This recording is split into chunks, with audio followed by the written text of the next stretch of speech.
I'm Rishon. I'm a food stylist, and I'm going to style a frozen dinner and make it look like this. And I only have 1 hour, so it's definitely a challenge. Well, maybe, we'll see. It's been so long since I've eaten a frozen dinner. You've got your gravy, obviously this frozen deliciousness right here. Potatoes, which have some browning on them, which looks really nice. Your meat, carrot sticks, which still have a lot of their color. I'm not seeing any celery, which I'm a little worried about because bright green things are really pretty. I'm gonna kind of do my best to pull some of this stuff out of here that's not in this frozen brick of gravy, and we will try and thaw them out a different way. So delicious and icy. I know that if my husband wasn't married to me, he would probably eat these all the time. Don't tell him I said that. He's an independent man. So this block of gravy deliciousness, I'm gonna actually put in the microwave and let it thaw out so then I can piece it back together. We're just gonna start on like a little bit of time because I don't want it to cook all the way through, because once it gets all microwaved, it's soggy. You don't have that crispy looking potato piece anymore, or that super brown and crispy looking beef piece anymore. Beef piece. It just is fun when you come up with words like that. Beef piece.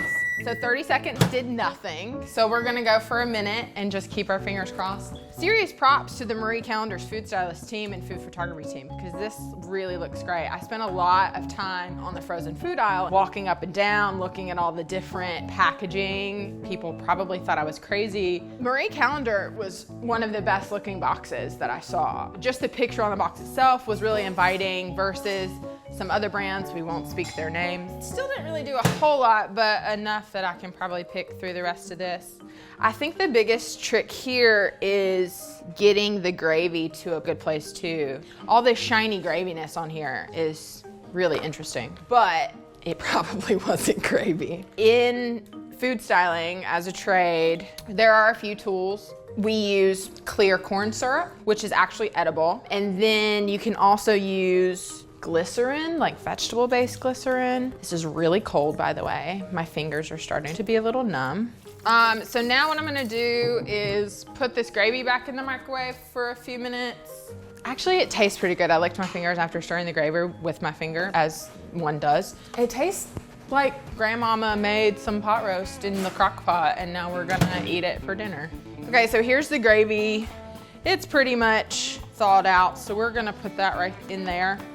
And we're gonna say goodbye to our recyclable tray dinner. So this is basically like disintegrated potato, not what we wanna brush on top of the finished plate. So with these other pieces from the box, oil, pan, fire, heat. Oop, that's not what I wanted. It's supposed to, still waiting on that sound, but we're just gonna put them in there anyway. So while this cooks, we're gonna take a poll. When was the last time you ate a frozen meal? College, yes. Like fettuccine, which you noticed I did not pick for today, because fettuccine is white and creamy, which is delicious, but it is challenging for food styling. I grew up in restaurants. I went to culinary school and got an internship in a test kitchen, and lo and behold, they're like, well, there's this other thing called food styling. I'm like, okay, that sounds fun. Okay, so we've got some brown meat pieces, and we also have brown potato pieces, which look really, really nice. Here, do you wanna see it in your house? So this is just like a pre-potato, and this is a post-potato. Non-brown, kind of flimsy looking, and this is like crunchy. This is delicious. This is like breakfast hash potential, but we're working on pot roast, so don't get too excited. I think that I am gonna add a little bit of cornstarch to this gravy situation because it's really thin. It's also kind of clear. I'm gonna find some cornstarch. Oh, I spotted it. Boom. Oh, this is my kit. So my kit is my bag of tricks. It's got all my little things in it that I might need. Water mist, scalpel tool, brushes, which are so essential, tweezers. I don't think we're gonna need a whole lot of it today. We're just gonna make a tiny little slurry of cornstarch. The good thing about cornstarch, it thickens something, but it goes translucent. So then you won't really be able to tell that it's in there, where sometimes if you do flour, it thickens it, but it lightens the color too. What's your opinion about staring into microwaves? Don't do it, don't care. Global warming's gonna kill us anyway. Don't tell my dad I said that. Yeah, so we obviously went with the small plate because props are generally small because it helps scale food and the set. If you're on a photo set and you see a glass of wine, it's probably like that big. So this is definitely one thing that is misconceiving. It's mounded, so it looks like there's a lot of food. So even though you're only seeing like 6 pieces of meat and like 8 potatoes, it looks like that you just like took a big old scoop and put it on the plate. One surefire way to make your plate of food look substantial is just to like wad up some paper towels.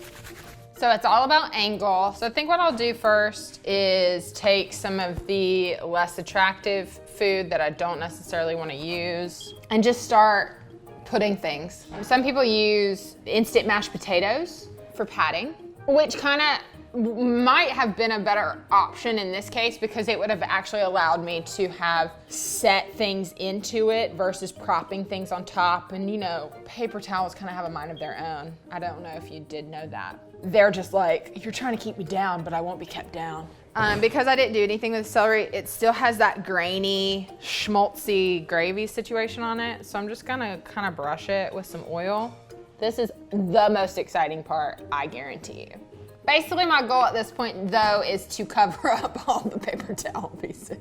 Just chugging away. Do you guys have any questions? Comment, ask me your questions. It helps to be a perfectionist, but admitting to it is the first step to recovery. We're getting somewhere, people. Really. Like, I'm kind of excited. So I've been told that I have 10 minutes left, but that's okay because I can do it. I'm kind of just putting the finishing touches on it. Like, where did I not put celery? That there should be celery right here in the front. It's very important that you see the green. The one thing that I would really love, like if I had a lifeline, I would be like parsley. Just like salt baying some parsley on this. Kind of the last thing I really have to do is gravy. Magic. So all you can see from there is like paper towel. That's not what it looks like. I feel pretty good about this, guys. Stop staring at me. You guys have no respect for the arts. Oh yes, cascading gravy.